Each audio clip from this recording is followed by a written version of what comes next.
There are four things that can make magic users: natural ability, supernatural inspiration, education, and physical initiation.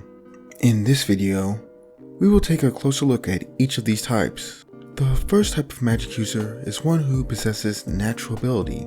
This person has an innate ability to sense and shape magical energies, or use fantastical powers. When it is a natural ability, there are four subclasses used: genetics, bloodlines, races, and upbringing. When genetic, this pattern often involves inheritance from another. For example, the X-Men can be slotted into this category, as their powers are the result of mutations. You can also use weirder ones too, such as Lemurican ideals. For instance, a parent who is subjected to a lot of spells might have children who are highly sensitive or resistant to specific magic. If magic is a hereditary trait, then certain families may be known for a strong magical ability. This can have implications in stories, such as wizards feeling pressure to live up to their family name, or being stigmatized for their ancestry. Powerful wizard clans may have to be cautious of being watched or hunted down by rulers or mages who see them as potential rivals. In countries where magical factions dominate, the genetics of magic could become intertwined with questions of aristocracy or whatever upper echelon hierarchy exists. This is where human breeding programs can come into play.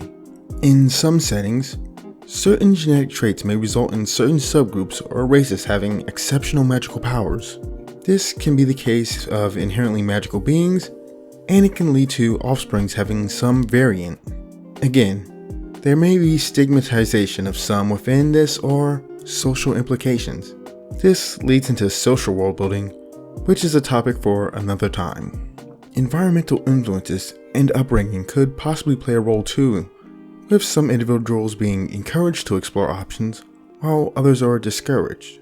Magic could come down to trying hard enough, and those who are strong-willed are encouraged, while others are seen as failures and rejected. Supernatural inspiration is the second type of magic user. In this type, the user's magical ability comes from a higher power, such as a god or spirit. This type of magic is often associated with priests and holy men, who view their abilities as the result of their devotion to the supernatural power. However, the gift can be fragile, and may disappear if the user loses the favor of the higher power. This relationship between the user and the supernatural power can have significant disadvantages and limitations.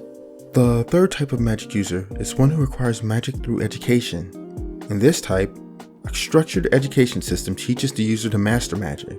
The education system can be highly structured or disorganized, and may include a moral code that students must follow. In some cases, self-taught magicians are viewed as unpredictable and dangerous. The education may take the form of apprenticeships, overseen by a guild or a mentor, with the mentor instilling a code of honor or duty. The fourth type of magic user is one who obtains magic through physical initiation.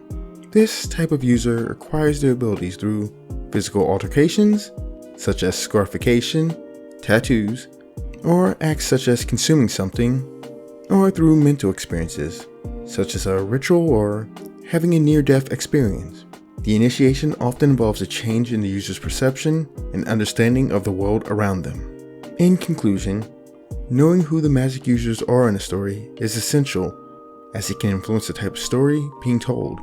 Whether it is natural ability, supernatural inspiration, education, or physical initiation, the origin of a user's magical ability can create a rich and complex world, allowing for unique storytelling and exploration of different cultures and societies.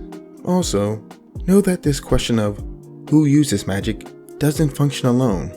What feels magic and what is magic conceptually are important to answer and conjecture with this. If you want more information on those, check out those videos. When combined, answering these three questions will provide a solid foundation to construct any magic system.